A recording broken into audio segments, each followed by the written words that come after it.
G'day everyone. Proud to say Barkarati is brought to you by Radix Nutrition, makers of the most technically comprehensive nutrition products that have ever existed. Unlock your potential with Radix. Oh.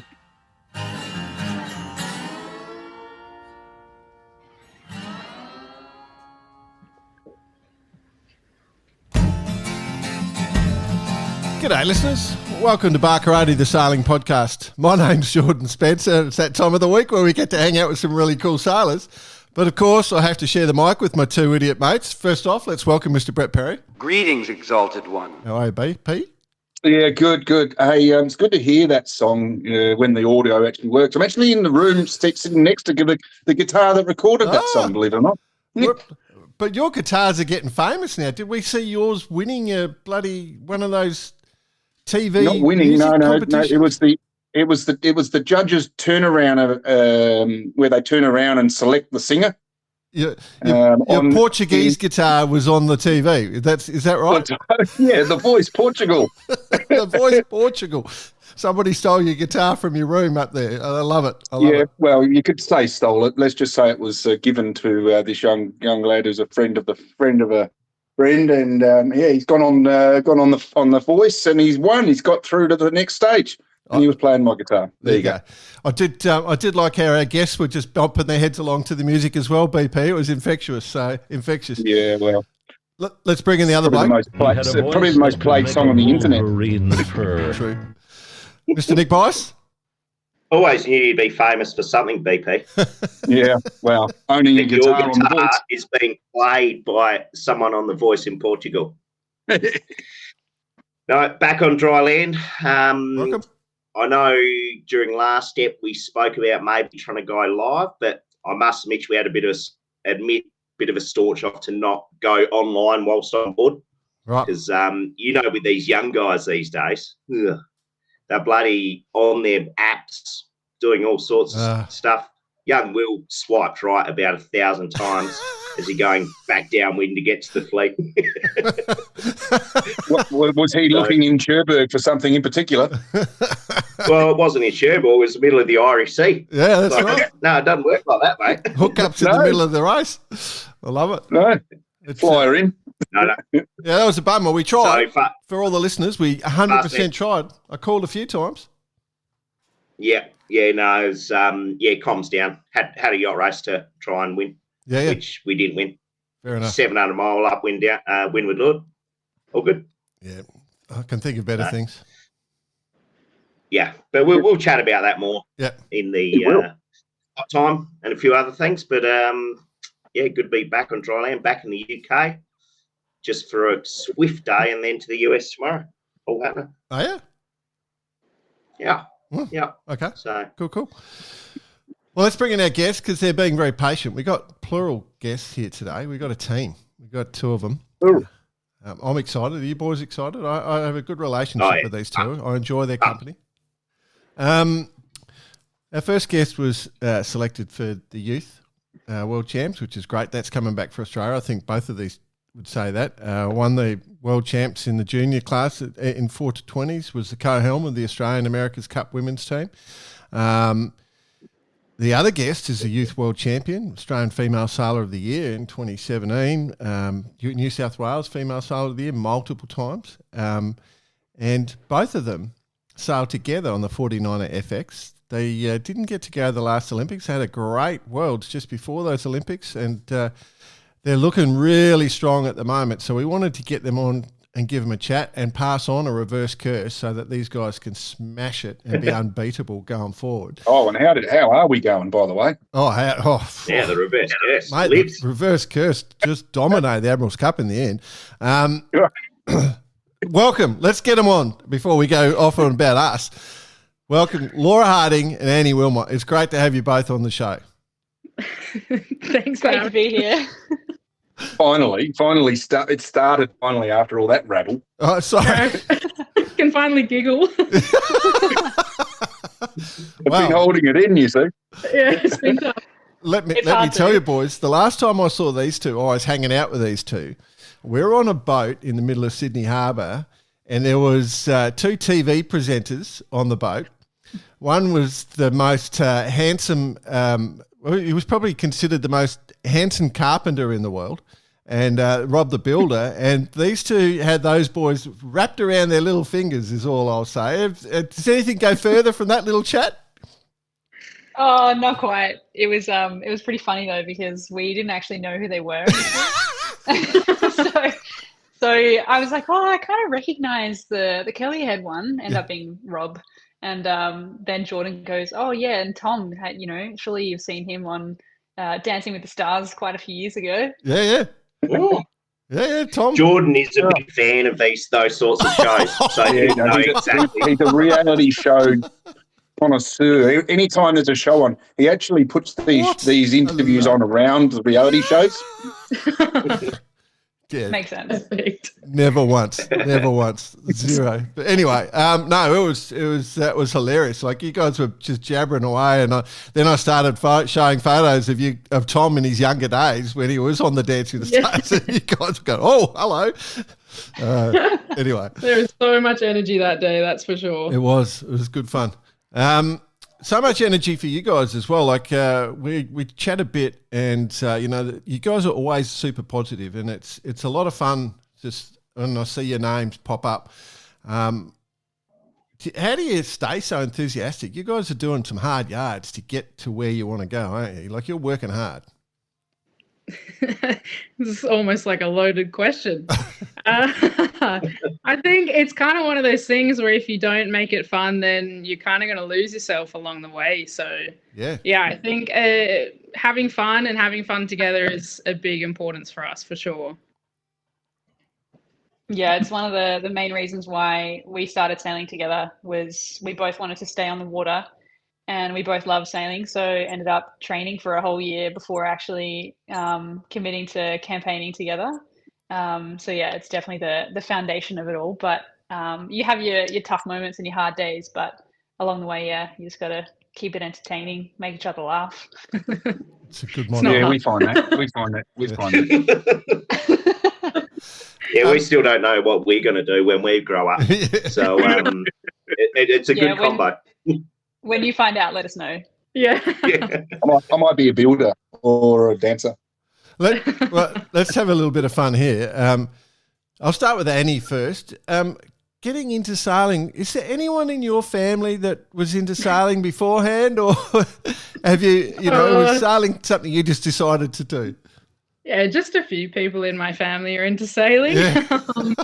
I obviously come from quite a large sailing family, but I think I was quite lucky that it wasn't necessarily pushed on me too hard. I obviously have great sailing people around me, but my dad was never one to be like, you must do this. And, sailing's in the blood. We have to do it. Right. And I think that kind of fueled the fire in me even more when I started to really enjoy it and find the love of sailing for myself. But I think it's really funny. Like, I started in a Manly Junior, and all I wanted to do was look at the houses on the hill in Manly, see which ones I would like, and I'd sing songs with my crew at the time, and yeah, we had no idea what we were doing.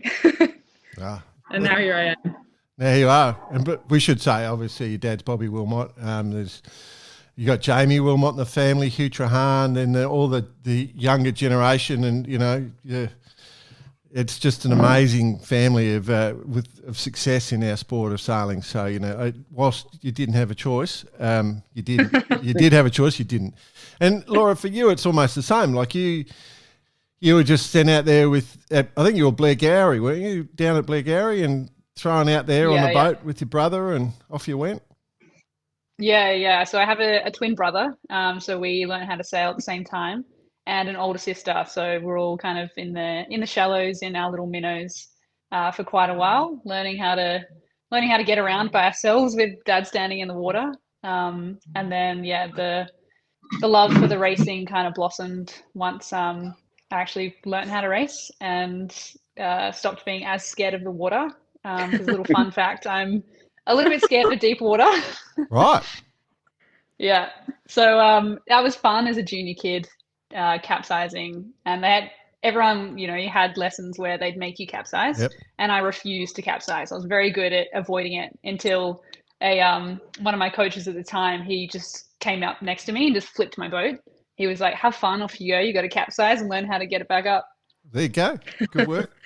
I've never seen someone swim to a centerboard so fast in my life than when Laura and I first capsized in Sydney Harbour. Is that right? Yeah. Yeah. She's a swimmer. You've chosen a fun boat That's the to knock first thing they capsize teach you in Port Lincoln or Adelaide. Yeah. You're swimming Yeah. really quick. Yeah, exactly. Yeah. Well, in saying that, did you see the little write-up in Lake Macquarie about the bull sharks? Apparently there's an infestation. It's out of control up there at the moment. Well, that'd be... Yeah, Are we don't going to see some young sailors from Lake scary Macquarie one. moving out of Lake Macquarie? What's that? read those things. You don't read them? Nah, ignorance is bliss in the shark territory. Yeah. Yeah, no, well, I mean, I wonder for you though, Laura, with, having a twin brother or, your siblings close age, was that, like, were you just racing each other? Was that the thing that got you interested in racing because you're always sort of pushing each other? Would that be part of it? Yeah, for sure. We're I mean, the three of us are all pretty competitive, and having a twin brother more so is probably what kept me, I guess, fueled the entire time in the juniors, and then that just transitioned. We pretty much were fighting for regatta wins between the two of us and like alternating. And as much as I hate to admit it, he beat me more than I beat him. Bastard. Sadly, I know, but we jumped into the youth classes, and then I took off. So Is I that left right? him in the dust then. Is he still sailing? He's a winger. He used to sail 49ers, did a bit of mustos, but he's a very good foiler. I thought. So I don't think I'll beat him at that. As soon as you said winger, I These started young thinking kids footy. these days, I'll tell you. Yeah, Yeah. Yeah, God. Oh, they're pretty good. So Yeah. when did you? Annie, we'll go back to you. So obviously, from a serious perspective, like getting into the youth stuff, going straight into it. I mean, I can't even imagine what your family life must have been like. Like, if you want to ask a question, like, did you ever argue with anyone when one of your family members is saying, "This is how you do it," and you go, "No, you should do it this way"? Did you ever, or you just? It's pretty funny. To be honest, not really. I think I argued with my brother the most. We sailed a Hobie 16 together for about 2 years and tried to make the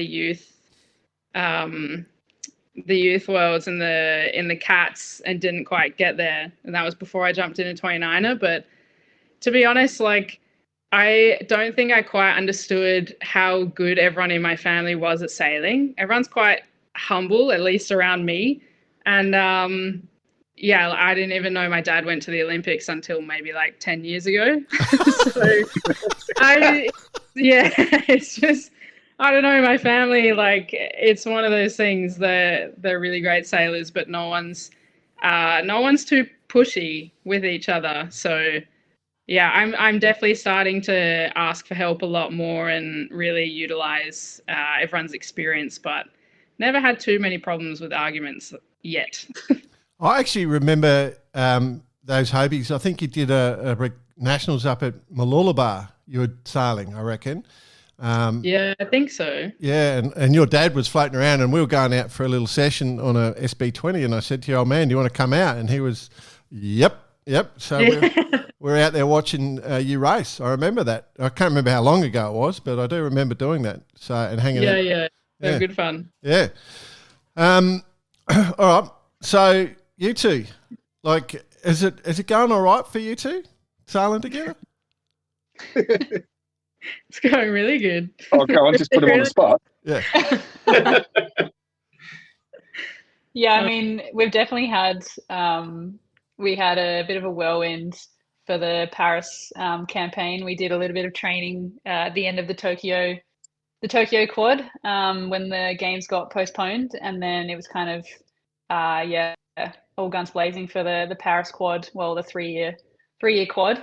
We had a lot to learn in those couple of years, and at least for me, it was like the most international racing I'd ever done. Like, and Annie was a pretty good shoulder to lean on through all of that and go through that learning curve with. But I mean, we're still learning every day, and we're still learning how to campaign no matter what time of the campaign it is. Like, it's quite nice now starting our second campaign together. We've, learned from the previous one, learned what we want, what we don't want, in terms of how we want to operate and how we want to do things. So yeah, just trying to stay true to ourselves and stick to our guns with how we want to do things. And I guess right at the top of that, Laura, will be that day you came out with us on the Etchell. That would have been a barrel of information there. 100%. That was a fun day. Playbook was chockers. Yes, I was definitely trying to learn what to do at the front of the boat. So it was, that was a day. We were trying to learn what to do at the back of the boat, don't worry. Yeah, so obviously you guys kicked off together 21, as you said, like that was the just before Tokyo with the delayed Olympics. And then, that full campaign. And I think, like, you're in the 49er FX class, and that is seriously, like, sailing 49ers is such a high standard these days. When I watch 49er sailing, it's insane. And some of the top female sailors in the world are in that class, and it gets a lot of attention. Do you feel, I think, what did you get, 16th and 24 was 5th? You had that great result in 24. You guys, do you feel like you've got mastery of the class yet? Not yet. I think there's always things that we can learn, and we're always finding new stuff that we can do better.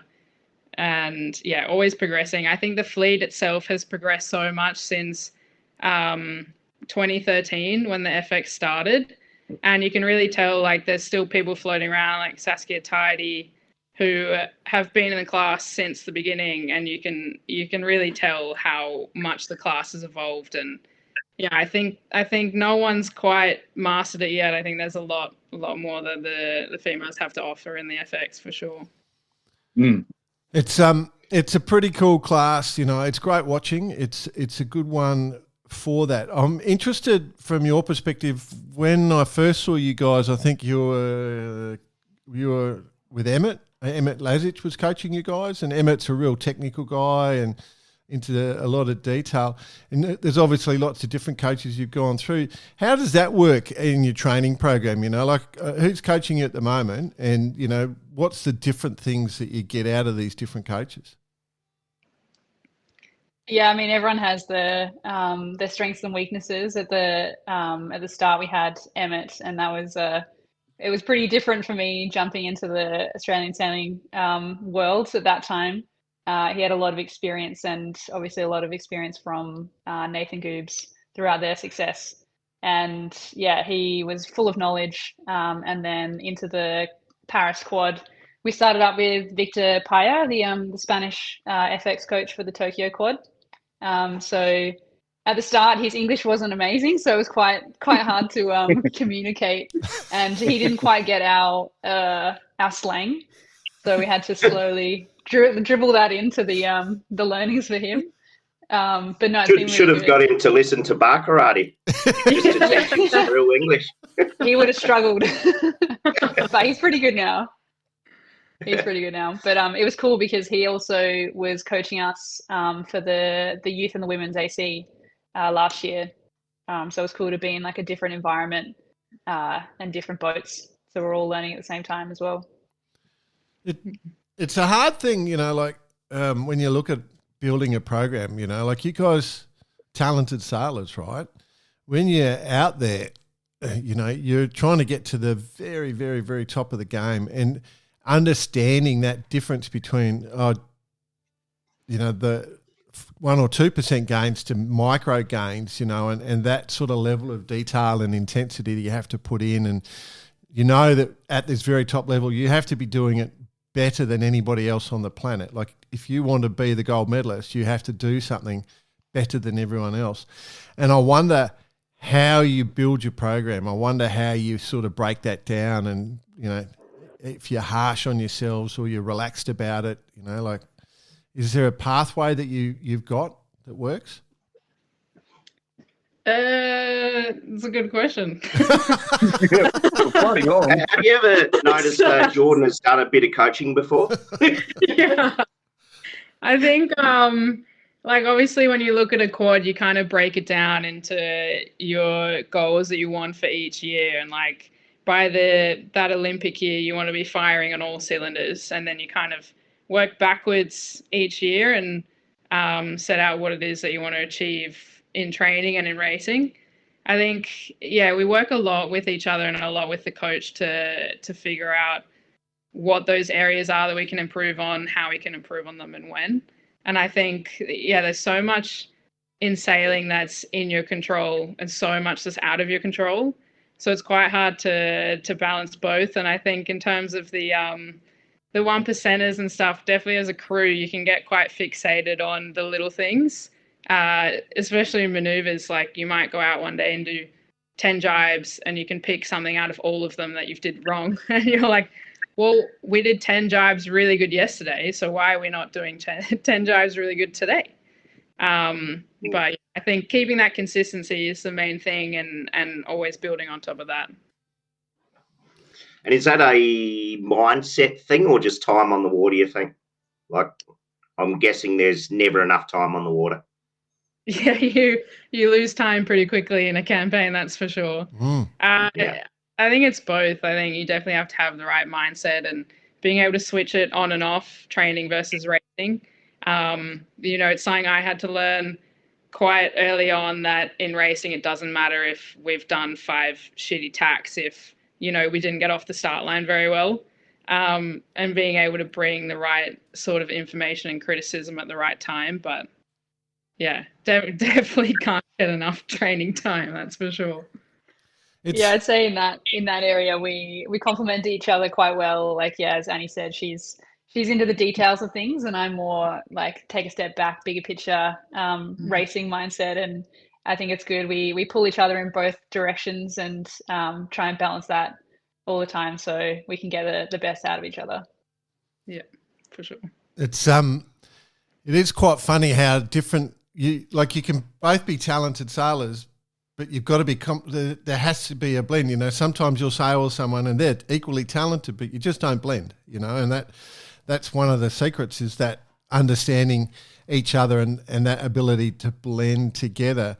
But that if you had to break down your thought process, like are you putting a lot of work into boat speed, or you're putting more work into tactics, or your regatta management, rules? Like, do you go through it and look at everything and break it down analytically and go, okay, this is a segment, and then work each of those things separately? We're probably not as structured as what you just mentioned, but yeah, in a way we kind of break it down. We work in sort of training camps, and I think each camp has its own goal, big goal, and then within that we probably both have little goals that we work on throughout that as well. Yeah. I mean, one of the ways to allow you to focus in a regatta and a race is to eliminate all the variables, So when you do a jibe, you put your gunnel within 10 mils every time, you break down your crew work to that extent, and that's what you're trying to get to. And that's what the 49er FX class is getting to. You see perfect execution a lot. Like if you came in late to a mark, or you had to squeeze into a half boat length gap, you can do it. Like if you're at the front of the fleet, you absolutely know you can do it. And you can get your kite up within 1 boat length. You absolutely know that, don't you? Because that's the boat work you're doing, sort of thing. And that's the sort of that confidence that you need, so you can just focus on sailing, Like that's what I'm sort of asking, if you've got to that yet in your headspace. Yeah, I mean, like the muscle memory behind everything is something that you definitely can't forget about. Like we learnt the other day, we hadn't been out in breeze and swell for a while, and got a little bit humbled by the big waves. So yeah, we're normally pretty good at keeping it upright, but not that day. We were a little bit sloppy. So it's like, you have to learn what the boat does in every condition, and then how to put that into scenarios on the race course. Like you can go out by yourselves and learn that as much as you want, but if you don't have that experience on a race course as well, then you've got a pretty big missing block in your calendar. So it's like for us being from Australia and everyone else being able to race in Europe all the time, that is one thing that we do try and push a little bit more, is to try and get that racing. And I think a lot of the young teams that jump over to Europe, they get a little bit of a shock at the different type of racing that we actually get over there. So we just try and replicate that in Australia as much as we can. Like we got a good Niner squad, boys and girls, building in Australia. So we're trying to build on that and all work together on the other side of the world. It's always an issue, isn't it? When the Europeans say, "Oh, like it's so far away, and we don't want to go down there and sail, and this and that," and it's and we have to do it. We have no choice.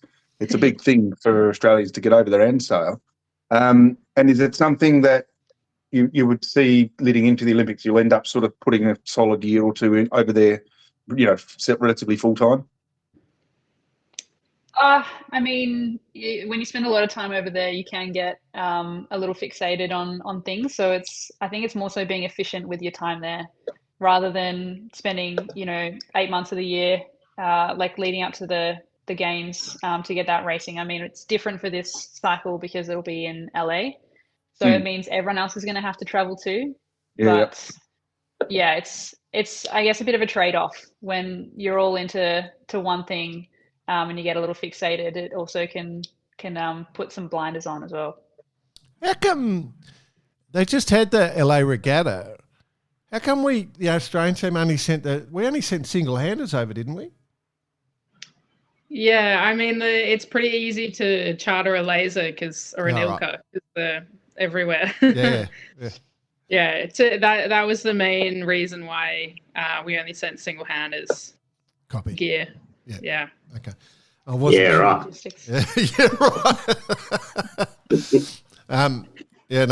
I was really intrigued. I was sort of looking at that going, oh, that's kind of a bit weird, but anyway.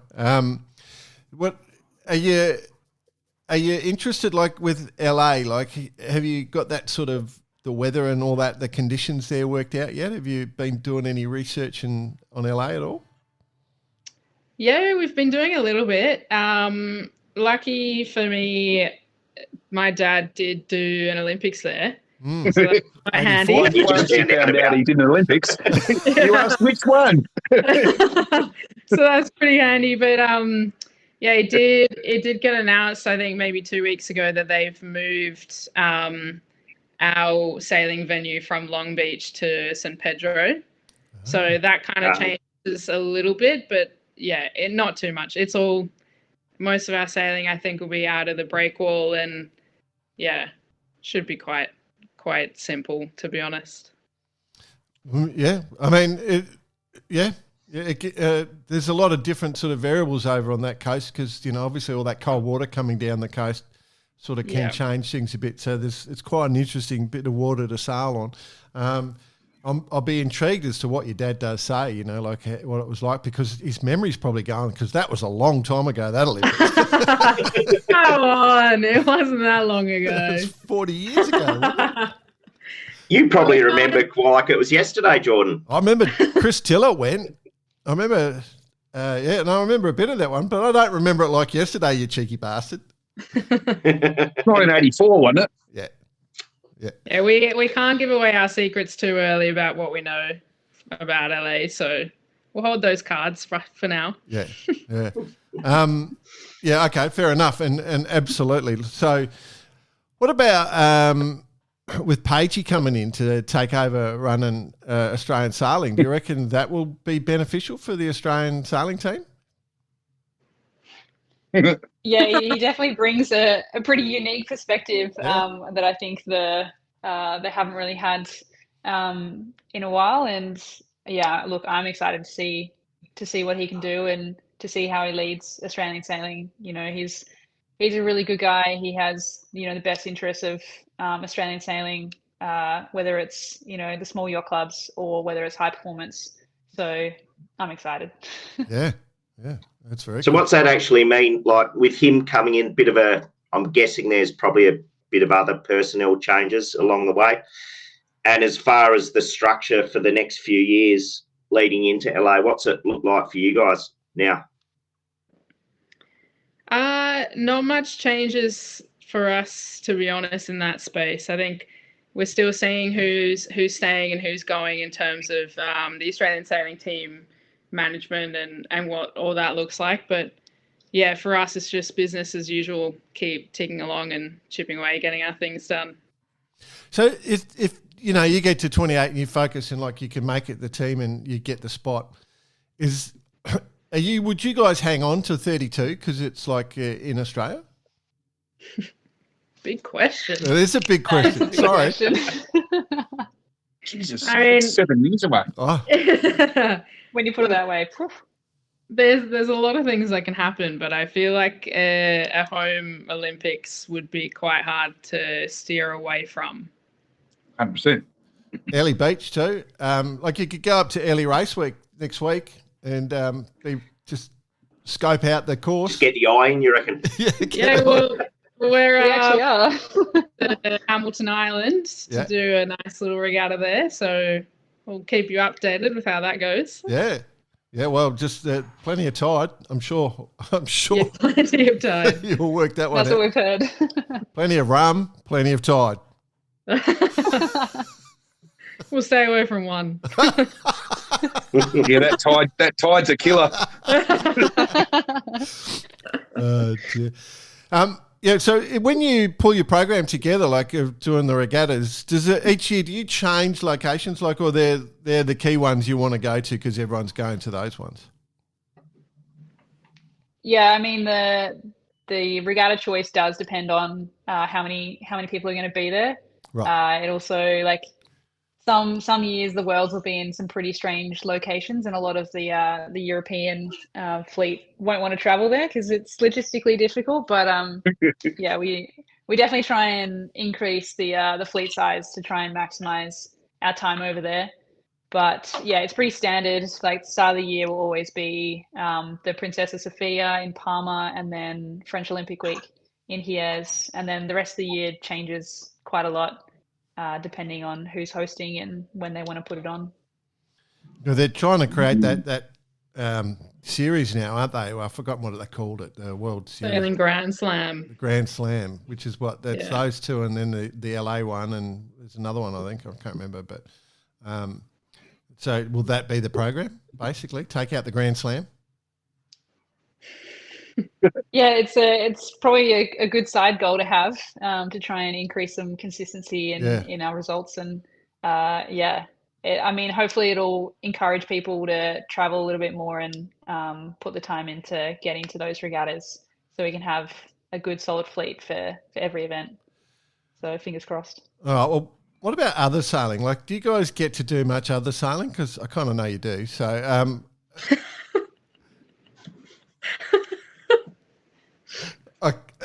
let's talk about Star Sailors League. Yeah, let's talk about it. It's great. It is. What about the socks? Oh, yeah.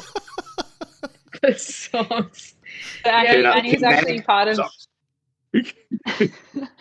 Annie was part of the event a couple of years ago in Gran Canaria, and that was the one thing she came back and said we had to wear bright yellow knee-high soccer socks.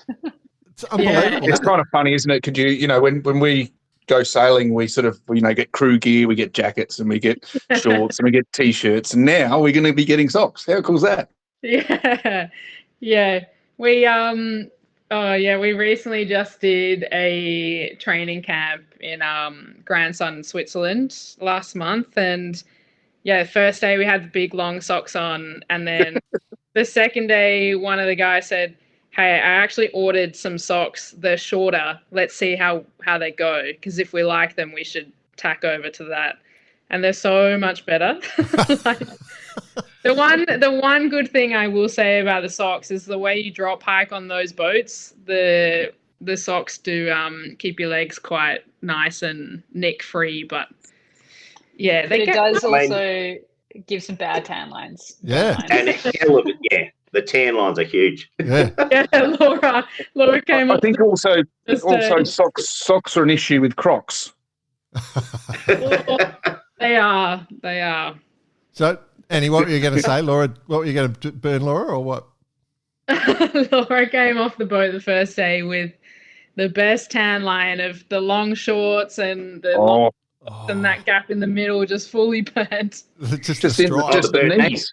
Yeah, who would have thought you'd get burnt in Switzerland? I love it. It's like a waterline stripe, Laura. Yeah. That's as deep as you're ever going to go. Yeah. Oh yeah, no. Obviously the soccer players they do it. Don't they? They wear the shin pads or something. You could flip them around and wear them on your calves to protect you when you're hiking. It's an idea. It's a good idea. It's an idea, man. I'm a thinker. And I mean, are you going to keep going with that? Like, are you going to do that regatta? Yeah, well, I think if it lines up in the calendar, it would be really good. Right. The regatta's next year, November, December, and yeah, we'll just see how next year kind of plays out. And I think it'd be a really good opportunity. Like, it was really great sailing with Matt Wern. Neither of us had sailed with him on another boat before, and just being able to see how other people operate and being able to operate in a bigger team rather than just a team of 2. We're a team of 10. Yeah. And it does change things a little bit. So yeah, it's good to be trying to sail any other boat that we can, and every boat has different experiences that we can gain from. So 100%. Unless you can spin yourself in a little circle if you just do it by yourself. But if you start doing with other people, you see new ideas and your perspective changes. So I would be interested to see what Matty Wern sails like. He's a great guy, and I think he's pretty good, reasonably good sailor. Yeah, he's got a few close. Just on Matty Wern, has he mentioned to you the nickname that I've given Australian sailing? Has he mentioned that to you by any chance? No. We're going to be trying to push the drop bears onto the world. Australian sailing drop bear season, by the way. Yeah. What's that? It is drop bear season, yes. Yeah. Do you ever run that program? Do you guys ever run that program overseas? You've done that story or not? I've overdone it too many times. It's my favourite. While putting the Vegemite on your face so they don't attack you, or telling the tourists?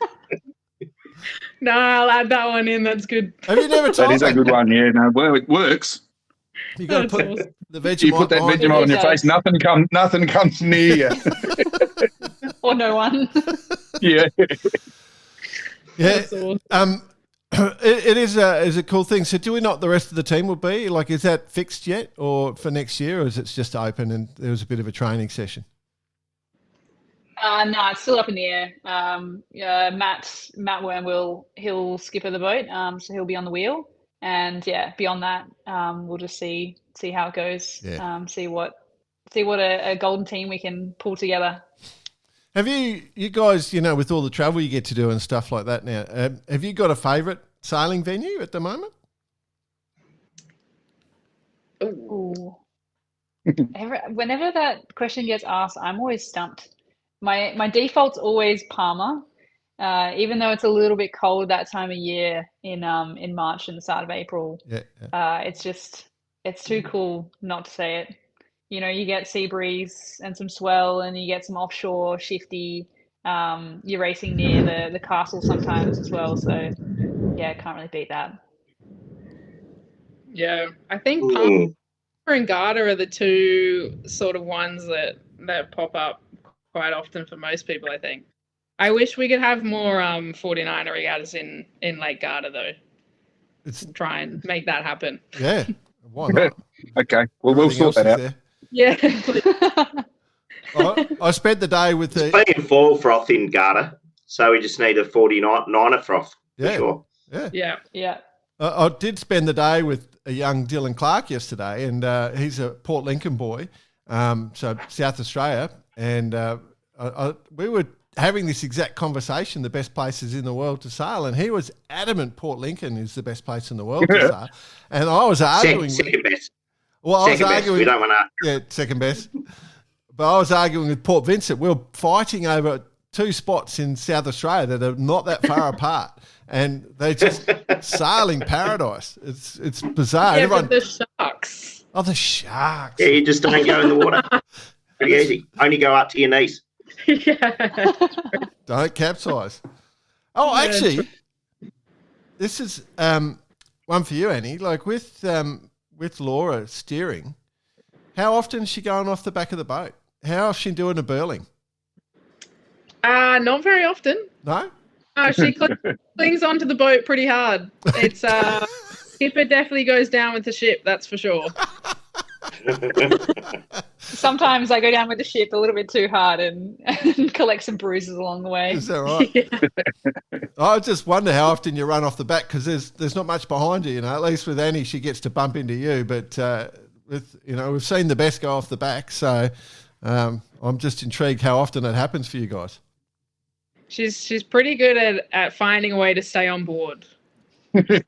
Yeah, whatever Close calls is necessary. Is that why you wear your hair in a bun every time you go sailing, Annie? Yeah, she can't grab me. Exactly. Tucked up inside the hat. Tucked up inside the hat so she can't grab you on the way out. You're exposing my secrets. Oh, it would be such a cool photo. Can you do that one day? Just set it up and do it for a laugh. That's awesome. just for you, BP. Thank you. You know, because you guys, live in different states, like, how does that make training work? How do you make it work? Lots of flying. Oh, Lots of travel. good. Yeah. I mean, the training base for Australian sailing is in Sydney in Middle Harbour.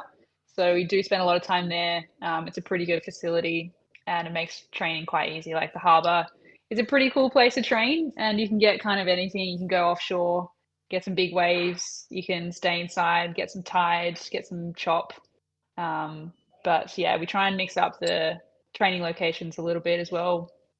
Sometimes we'll go to Lake Macquarie or down in Melbourne. So just depends on what type of conditions we want as to where we put ourselves as well. I noticed Queensland wasn't mentioned there, boys. I don't know if you're aware of the coaching record, the Australian coaches' records on support vessels and what they've had. Have you guys across that? Yeah, you know at least one. I know you're laughing. There's a couple more. Yep. Yep. No comment. No comment. Flipping boats. Are we talking about the bar?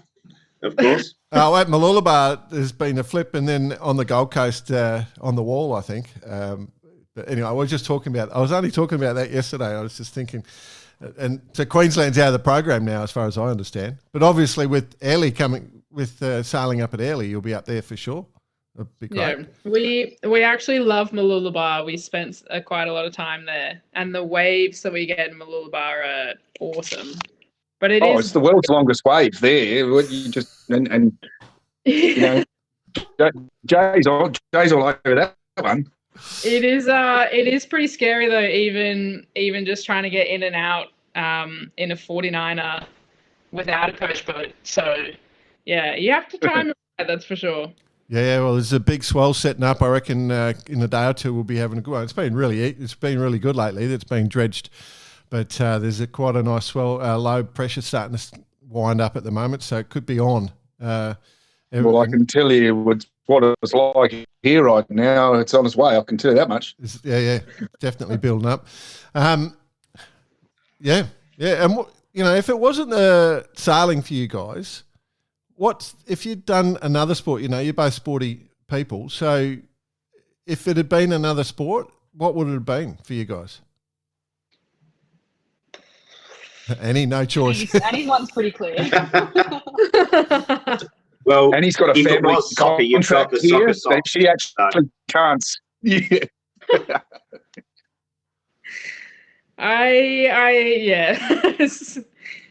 It was probably going to be sailing. Yeah. But, I was at a fairly decent level in netball too. So some sort of ball sport maybe, but I'm not sure I would have been able to take it all the way to the highest level that I can with sailing. So yeah, isn't it? Yeah. I think that the netball grand finals on this weekend down in Melbourne. I think. Ooh. Yep, the Vixens are in. There you go. You're a knowledgeable man, Jordan Spencer. I've got to say. I know it's just so broad, isn't it, Bossy? It's just so broad. What about you, Laura? While these two idiots are going on? I mean, I was pretty sporty across a few things. I played a bit of tennis. I did a lot of swimming. My sister was a really good swimmer. I was never quite as good as her. And then played some water polo, played some netball, dabbled in a little bit of Oz kick when I was younger. Did about one session with my brother and I hated it, so steered clear of that. Yeah, that Aussie rule sucks. Come on. Oh, get out of it. For the listener, BP follows the Sydney Swans and Laura follows Essendon Bombers, and they're literally playing right now as we're recording this. So. Yeah. Do we have a score update? Oh, yeah. I don't think you want to hear it, though, Laura. Oh, no. We're in the fourth quarter, 16 minutes to go. We're 67 and you're 40. You've come back a bit. Oh, that's all right. Yeah, 3 27 points down. You Yeah. can only dream. I actually think Laura would be a professional paddle tennis player. Oh, Oh, yeah. Oh, Yeah. like the ones, the Spanish one, like where the little Yeah. smaller courts, that one. The Yeah. glass wall. Yeah. Laura is she's the goat at tennis in our team, that's for sure. Is that right? Yeah. I love it. And she's just a tad competitive. Right. Just a little bit. I love it. Laura, do you travel with your own paddle, bat, racket, whatever you call it? Not yet, but I've been tempted. Oh, yeah, Does you're it- serious. It just depends on if it's going to get damaged in travel, because everything stays in Europe, so you just got to be careful. Yeah. She's thought about You don't want I have thought to about it a lot. damage the paddle. You don't want to have damaged paddles. Yeah. Speaking of stuff in Europe, what's from an equipment point of view, do you have a boat, just one based in Europe, or how's that set up work? Yeah, we've got one based in Europe and one in Australia, and then from next year we'll probably have a third in the US to make the logistics a little bit easier. And we just fly sails and masts around if needed, try and keep some racing stuff in Europe and some training stuff in Australia, and then rotate that as we need. So yeah, we've got a pretty good setup over in Europe. Big trailer with the rib goes inside, and then two or three 49ers can go on the rig as well. Right. Yeah, so it makes it pretty straightforward, but just a lot of driving. Sure. Fun. How are you finding the consistency of the boats? I mean, obviously, there's always a bit of an issue. It's always hard to have a favourite boat, but are you seeing much difference in any of the boats?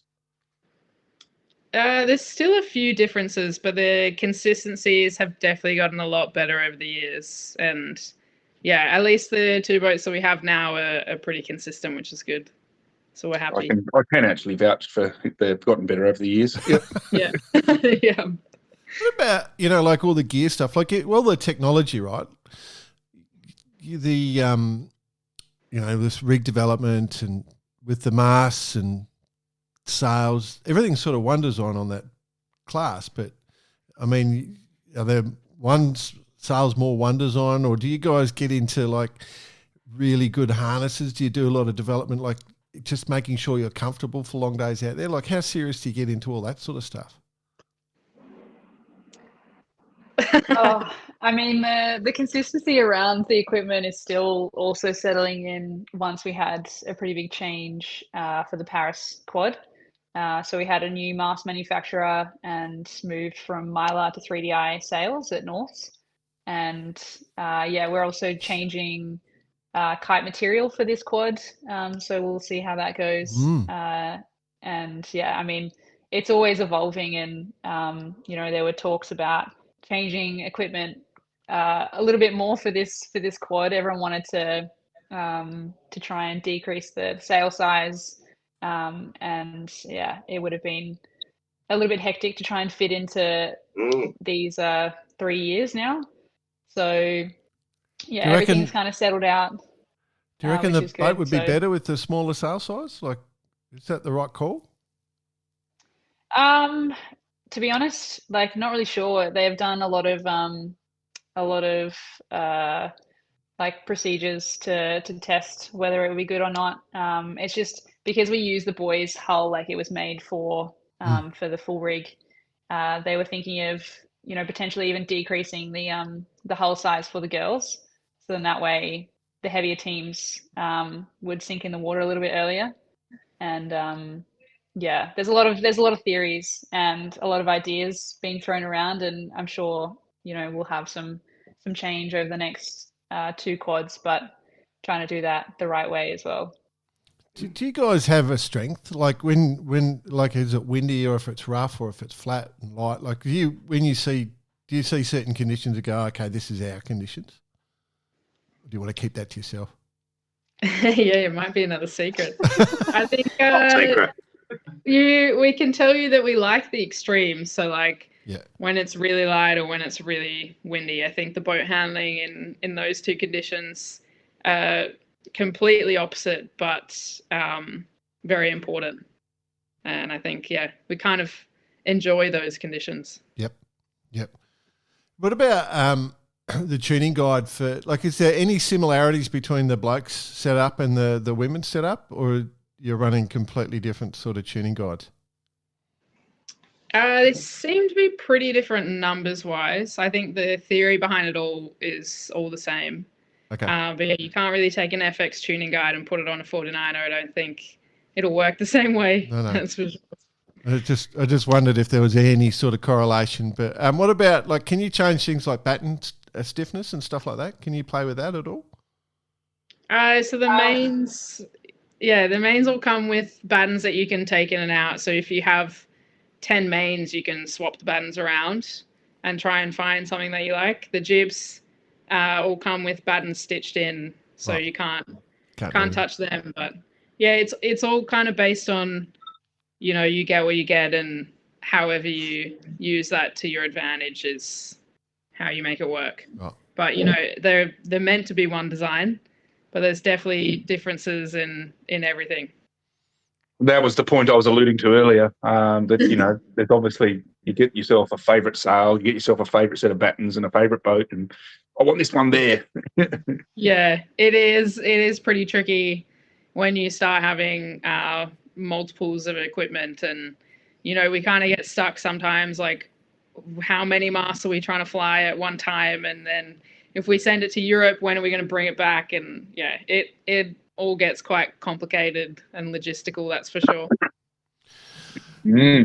Well, it's just an effort, isn't it? Like, it's a technical sport. That's the problem, and technical sports require lots of sort of focus on lots of different things, and you never can quite get it perfect. That's the joy of sailing. You're never going to get to your final goal. If we were to talk to you in 12 months' time, and you were to be really, really happy, what would that year look like? Like, what's a good year for you guys going to look like for this next year? I think the consistency is probably 100%. The knee tans. Yeah, we do have some ankle tan lines all year round, so a good year would be minimizing that, but then you're away from the sun, so it's a bit of a trade-off. Yeah. But I mean, in terms of reflecting on 12 months, it'd be the consistency. Like, that's always the goal, and it's the great thing about the sport is that's where you need to end up, and that's the ultimate goal. Like, we saw it with Werney. He was pretty dominant in the laser class, and it paid off for him over 2 Olympic campaigns. So yeah, that's the ultimate goal. Yeah, and I'm voting for not coming back to Australian winter because it is so cold. Look, BP's even hiding out in his basement. Yeah. You're like in a prison room, looks like, almost. Yeah. It was the only quiet room in the house. Love it. Well, yeah, I've got 2 daughters and a wife, and they've just booted me out. So I do want to say though, if you could write down one word in sailing, that word is consistency. And you said it, and that just makes me so happy to hear you guys you're onto it. Like that's the secret to winning. It's consistency in our sport, because it's, as you said, the different conditions. If people going well in different conditions, and that ability to be consistent right through and not have any big numbers on your scoreboard is the trick. So yeah, a big good. We'll celebrate that if you get it. Oh, here. Fingers crossed. Yeah. 100%. Cool. All right, we might leave you there because, as we said, Annie's stuck in a prison, and Laura's looking like we need to get you guys free. Need to go and watch the Swannies sing their song. Oh, please no. Oh, cheer, the red, the white nose. It's one of the stupidest things I've ever heard is the swinging in football. Anyway, we wish you guys really well. I look forward to catching up as soon as possible. But smash it. And I hope you get that next 12 months work out exactly as we just discussed. Yeah. Well, thank you so Thanks much very for much. having us. It's been really good. Yeah. Always good to have a chat. Look forward to seeing what the future brings. Nice. Same Sounds here. good.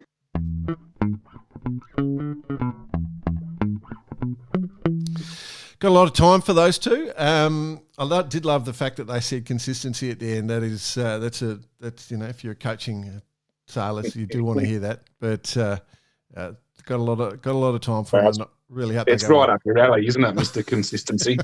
Hey, we talked about it off air, so we might as well throw it in there. Hey, Bicey. Oh, that's what people say about us, Jordan. What? Barker Radio. Oh, with Mr. Consistent, Jordan Spencer. Just thrives on the consistent nature of everything. Talk about consistency. Consistently a wanker. I do hope they go really well. And what would help them is if they, of course, start adding the Radix nutrition to their diets. That'll help them with some of the ultra performances. Throw the ultra meals at themselves. Get all that protein and fibre and helps with your consistency. That's it. Helps with the consistency with that fibre. But yeah, all they have to do is go to Radix Nutrition, jump on the website, and use Barker80 as the discount code, and they'd be off and away with that. Bit of consistency. I love it. That's going to come back and bite us on the arse at some stage. No, we'll be right. Bryce and I'll be fine. Oh, we'll be right. Yeah. It's just you. Just me. Because there's nothing consistent about Bicey and I.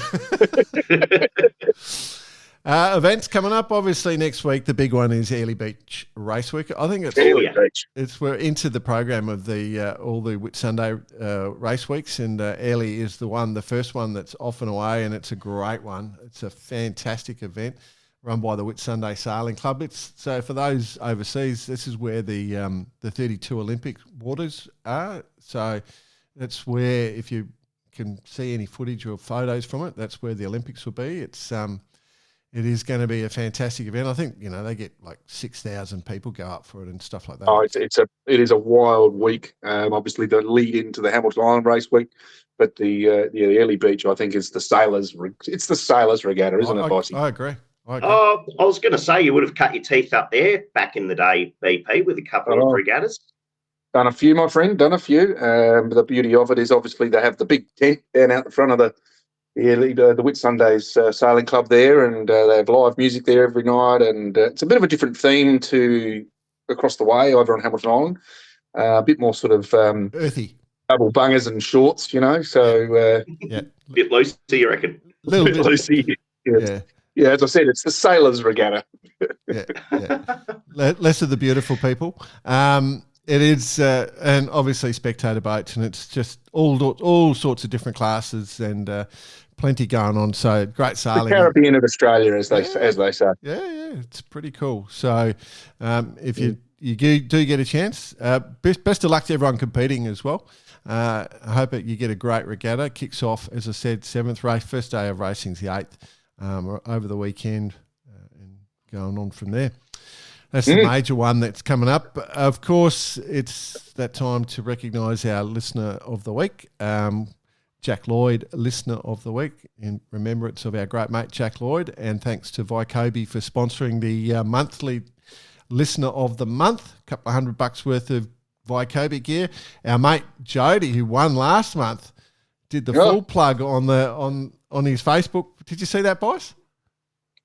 Oh no, I've been comms down. I know, quite some time. So Jody's he just he just keeps on giving. He did a full video talking about his purchase and showing the full. He's done the modelling with the beautiful Lake Macquarie in the background and all the bull sharks going through. The Bull Shark Union. That's it. We should get them together and have a chat, I think. Oh, we're going to talk unions at the moment. I've found some inside trading going on, boys, and there's some controversy coming up, and it involves Mr. One, Nick Bice. He doesn't aware. He may have said comms down, but there's stuff he's been doing behind the scenes, and I'll reveal it to the world today. Oh, my God. This week. Even Bicey's intrigued. You should see his face. What do you know? He's saying. We got a good email, which was quite surreal. Will Deutsch sent us an email because he sent us an email with a photo of him off watch during the Fastnet, saying, I'm listening to the last episode of Barker Radio where we talked to Bicey and just talked about the Cup and the build-up for the Fastnet. And he was sort of this surreal moment where listening about the Fastnet whilst doing the Fastnet, like it was... I thought he actually looked asleep. He did look a bit tired. He was listening to you at the time. Well, that's generally what happens. Put the earpieces in and you have a little nod off. That's what podcasts are for. The dulcet tones of Barkarati. Yeah. That's what every other podcast I listen to, I use to go to sleep. So lucky no one uses ours for that. Dave Harris with he sent us another croc thing. It's the full cover off there. He found some more crocs. He sent us a photo on Messenger, I think. He sent it through on Messenger. This time he's got a set of crocs with the full traction underneath, like it looks like a proper tyre traction, and he used the tag for pushing the Land Rover, for Bicey, for pushing the Land Rover. I would have thought he would have had some super soppers on there as well for the oil. Yeah. Well, put some oil rags on the bottom. I wouldn't be surprised if you guys don't get peppered with croc info today. I'm in the UK, just near Gunwharf Keys, and they've got the actual croc shop. Oh. So I might buy some Team Crocs for us all. Yeah. You need to go in there and at least ask for senior management and just say, you guys need to just listen to Barkarati and see how much Crocs get mentioned. Like, I don't know why we're not inundated with money from Crocs. They must love us by now, but you need to get that to them somehow. But anyway. Yeah. All right. Yeah. So next month will be Listener of the Month. So if you want to make sure that next week will be Listener of the Month. If you want to win it, you better send us something good. cheers@barkarati.com is the easiest way to get to us.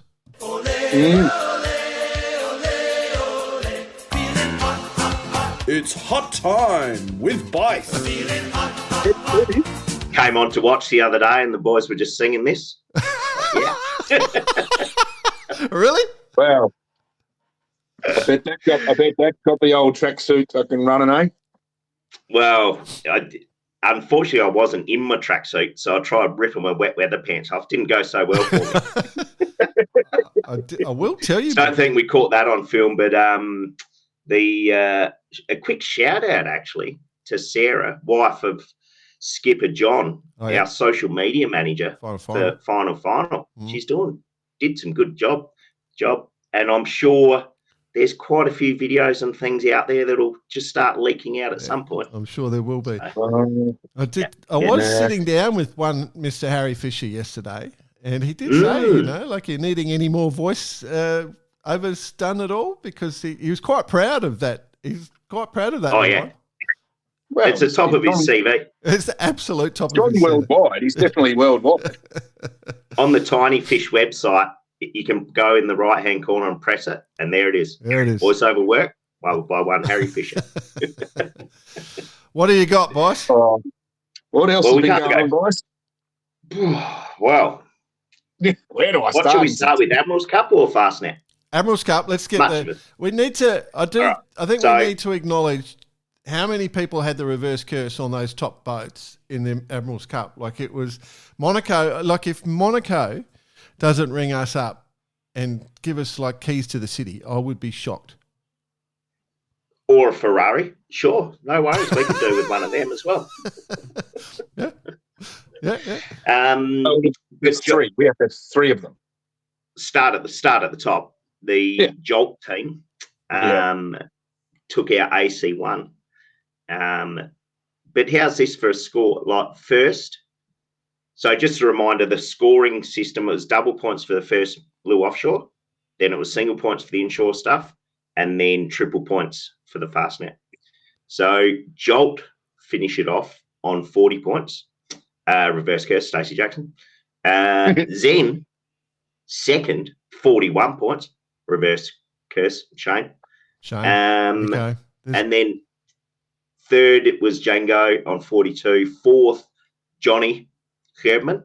Oh, yeah. Yeah, John. Amazing, like popular, super popular result for this boat because it's Johnny and his little, I call them his disciples. Yes. Entourage. Yes. Entourage. But amazing result. 42 points and Bo Jester on 46. Bloody unbelievable. Close racing. Unbelievable. At Johnny's boat's a Curve 46, boys. My brother did send me a note yesterday saying he was interested in buying a Curve 46 and he was going to call it Wayne.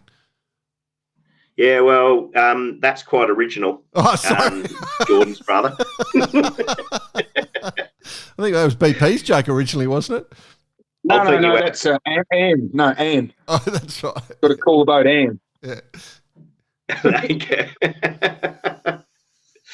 Then we go to AC2 class, Jolt 6. Reverse curse. Points. Reverse curse on Reverse there. curse, Colbrow. And Will. Yeah, Will Hayes. Callisto, 29 points, reverse curse, Mike Sanderson. Oh, ideal. We would have had someone off there on the show for sure. Oh, Coleman. Oh, yeah, Kai. Well done, young fella. So 28, 29, 41, 50. Like close racing. It's great racing. Close racing. Yeah. Amazing. And as mentioned last week, that the Admiral's Cup will be coming back. There's probably been a bit of media kicking around about that. But 2 years' time is the plan. Yeah. Sardinia Cup next year using the same format. Yeah. All good. Just all good while we're in on that end of the world. On that cup and the performances of the boats with the results, do you reckon, because Zen's for sale now, and that was part of the conversation we had about when we were chatting about that boat, and I'm just intrigued, it's staying in Europe and it's gone up for sale. Do you reckon its price has gone up? Well, might have been a slight increase, you think? Yeah, I was just might have moved, added to zero. Well, like it's a good buy, isn't it?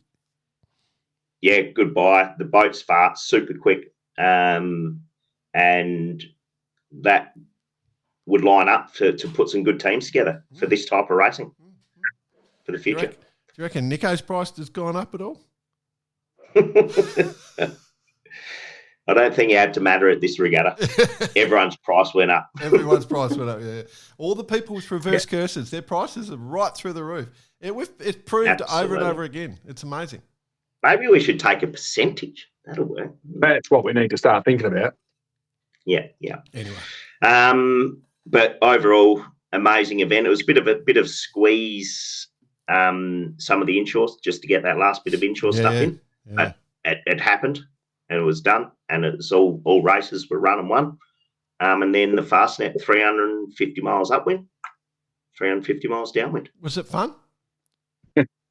Yeah. Oh, mate, I had a ball. Absolute ball. Good, yeah. Well, people are singing your songs here when you come on watch.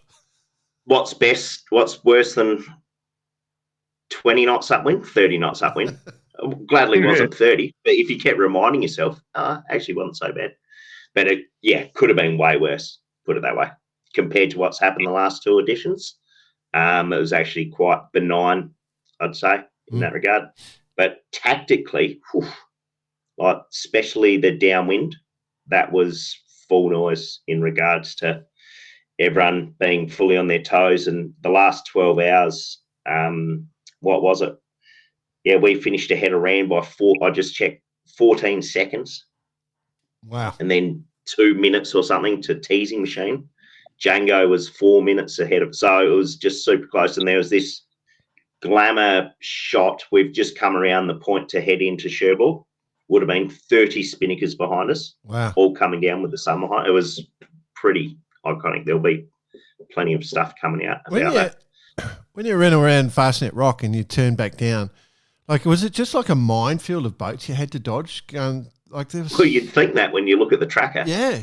Actually, not so much.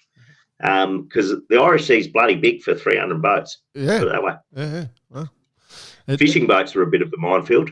Is that right? Yeah. But as far as competitors, yeah, not so much. But with today's technology, with AIS and trackers and all sorts of stuff, you do know where everyone is. Did you have any funny radio conversations with any Irish fishermen? Like, I imagine the conversation. No, we had a, I reckon he was an Englishman. Oh, okay. And he came across saying, "Oh, g'day," well, not g'day. "Hello, finer, you're looking good out there, guys." Like in a real kind of poshy English accent. Yeah, looking mighty fine. Would have been a different story, though, for some of the multi-hulls that as they turn the corner, come smoking downwind doing 30 or 40 knots. Everything. That's when you've got to be on your toes. Yeah, that's true. Wow, that would have been crazy. Amazing event. 444 boats, I think it was. 446. Yeah, that's right. Amazing. And it's a good thing. 100th anniversary of the event. And let's be honest, I think it's been done before. I think there's been one ocean race I can think of where double-handers have won, but the Fastnet was won and the whole podium was double-handers overall. Unbelievable. Yeah, pretty incredible. So really, from my standpoint, it's very exciting, obviously, but it just seemed to pan out that way, didn't it, towards the end of the race, where they had a little favourable run in. So, that's how it happens, doesn't it? That's what that's you've got to be in it to win it, right? And they nailed it. With the Leon, what's a JPK 1050? The new 1050? Yes. Takes the win. With JPK himself on board. Yeah. Old JPK on his JPK. Yeah. How good. Amazing. How good. Amazing. Like those things seem to win everything at the moment. Like double-handers, they getting up. I mean, obviously BP's, what he's saying is right. Like they come up with, there was obviously wind brought the back of the fleet right to the front again, didn't it? So brought everyone up with a bit of pressure. Yeah, essentially coming into the finish, and what a finish, what a place actually, Cherbourg. Oh yeah, it's got the infrastructure, it's got the place, it's got the resource, enough room for all the boats. Yeah, quite incredible in that regard. It's hard to imagine those 450 boats being elsewhere. Yeah, you think the French would be into sailing with all that infrastructure they've got? You think they'd have an interest in sailing? Think they'd be into it a bit. That's cool. Well, in saying that, the results show, we touched on the fact that it's double-handed, but it was French, and French. So good point. Yeah. And then oui, as they say. Oui. So if not just a wee this time, Admiral's Cup's going to be every 2 years. That means obviously the Fastnet's every 2 years, isn't it? So So that's it. Admiral's Cup, Fastnet together from now on. Together. Oh, exactly. What's going to be the major race for the Sydney? I don't even remember what the major is. It the Middle Sea race? For what? Sorry, the Sardinia. The Sardinia. No. I think it's just going to be like a long offshore. It's going to be set up similar to Maxi Worlds, the Sardinia Cup. I mean, there's opportunities here for this format to be rolled out in a lot of places. Newport, Bermuda. Caribbean 600, Kenmore Cup, Southern Cross Cup, all the cups. Cup. Yeah. Yep. Yeah. Wow. So So cool. Yeah. Bledisloe Cup. Super cool event. The Bledisloe Bledisloe Cup. Oh, dear. That's a joke for the Kiwis and the Aussies. So, yeah, fantastic effort all round for everyone. Everyone walks away with a smile in the face. Some would have liked to have done a bit better. As a spectator watching it keenly, I was over in New Zealand actually and putting a boat together. But we'd sit down every night and watch the previous day's proceedings. It was super cool. And looking at the boats, I mean, you've experienced it firsthand, but it's really, I think it's kickstarted the industry a bit as well. Oh, yeah, absolutely. That IRC type style racing with mid-sized boats, let's call it, is, let's see what pans out next 6 to 12 months. Happy days. Yeah. Cool. And the trend of the results being quite towards the fastest sort of race boat. It's an interesting thing. It could lead to quite a few more builds, though. Yeah, let's hope so. Fingers crossed. But also saw the monohulls. Saw an interview Burling did. He was on the SVR, coming smoking downwind, as mentioned before, down through the Irish Sea, on full alert. But that's another level. You see one of those things going past you, holy shit. Holy shit. That on the old teams. That is cool. Yeah. That is cool stuff. Yeah.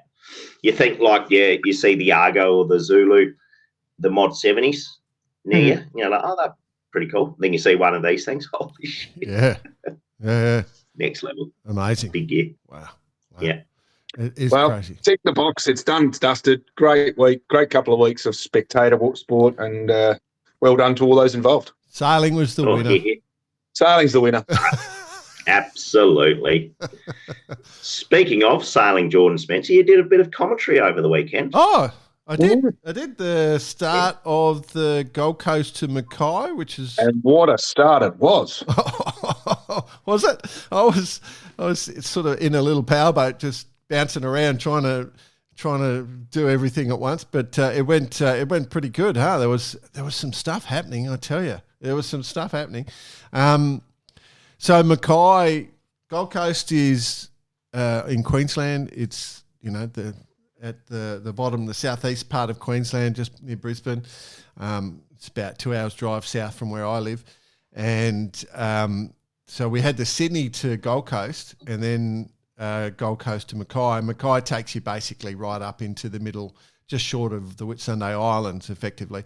So it's about 520 nautical mile race. It's pretty much it's normally southeast trade winds, and you just head north, slightly northwest once you get around the top of Kagari Island or Fraser Island, some of you will know it as, and into Mackay, and it's a great course. When you read the course, start off the Gold Coast, leave Breakwater Spit, which is the top of Kagari, to the left, and then the next mark is just a little island you've got to leave to the left just before Mackay. It's crazy. You could go anywhere you want all over the ocean, but it's probably like 12 to 15 knots, a little bit choppy, not super windy, straight up the tailpipe when they started. So like it was everyone was it was a massive line, so they all were down near the pin and then reaching up the line and then turned down, symmetrical kites running square, and Assie's just heading off, and the old Wild Thing 100,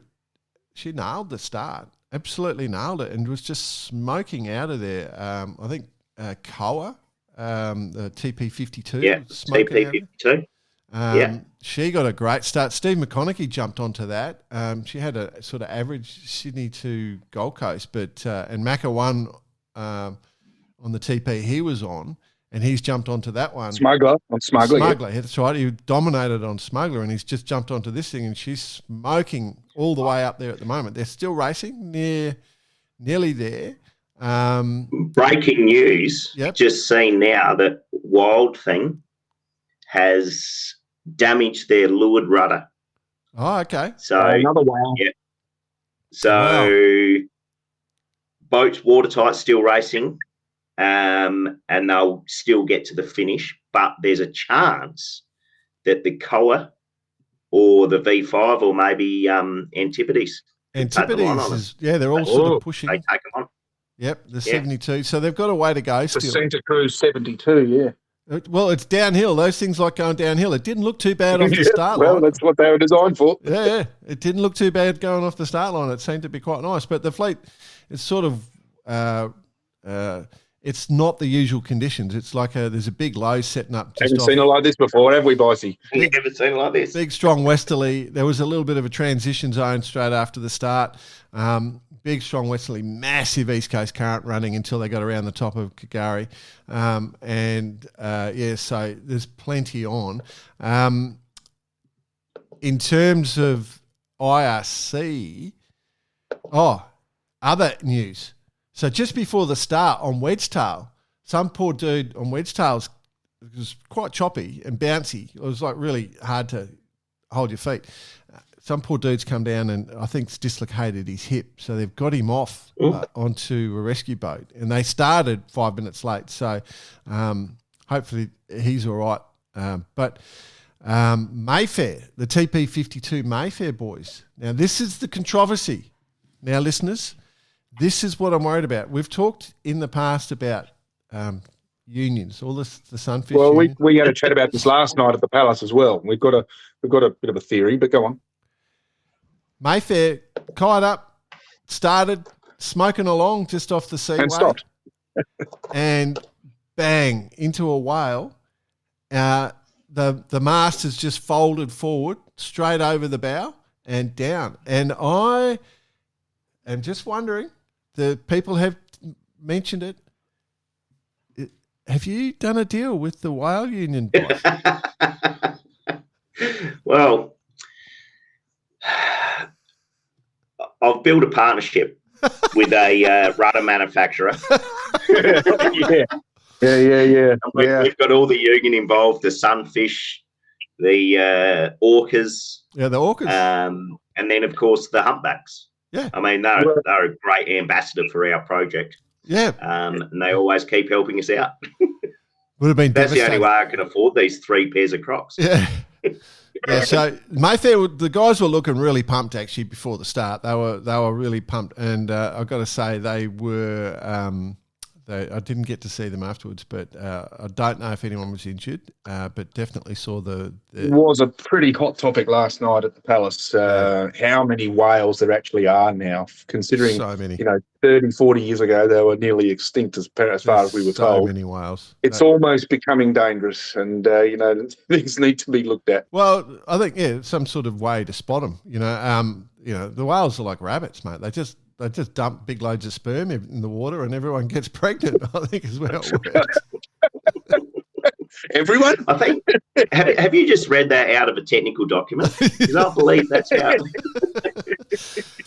On the IRC at the moment, Bacchanal, the JPK 1180 that is just taking the lead. It was looking pretty good for the old Black Diamond there. She was smoking up for a while, but Wedgetail and Bacchanal have come up, and Koa sitting in third at the moment, and Sunfish, which is one of the little the 330s, the Sunfast 330s, is sitting in fourth. So he got a rating of 1.025 on this one, BP, just so you know. Yeah. But anyway, another JPK at the front of the fleet. It's kind of crazy. That's good. Yeah. Good. It's good. That sounded forced, buddy. We know your boat would be in front. That's all I'm saying. We know your boat would be smart. Probably would have won. Yeah. We'll get our time. We're biding our time. What else has been going on, gents? Been a bit of racing in LA. The Ilka 6 Youth Worlds. The Contender Worlds have got the Contender Worlds have got a couple of days to go. They I think they've had 3 days, but I don't think they've got any sailing day 3.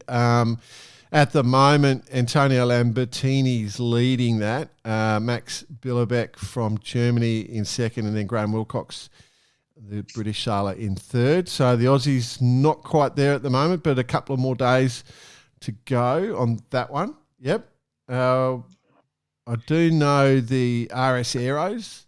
They've been racing, so they've got their world champs. The Aussies sent about 3,000 competitors over for that. They sent quite a large team.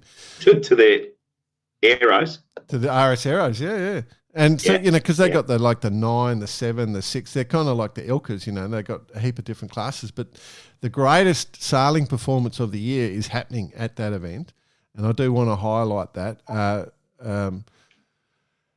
don't even know how to pronounce it. I'll try and get it right, so apologies. But in the 6, Sofia Numenko, the Ukrainian sailor, is leading the worlds. And the bloody good honour. Yeah, I do want to mention that. So that is a major, and they do have a major fundraiser they're doing as part of the event to raise funds for Ukraine. Oh, So that's pretty amazing for her to be leading. But basically, the Poms are dominating in nearly all of the categories on the RS fleet. There is the most important fleet though, the 9s, the reasonable size human beings.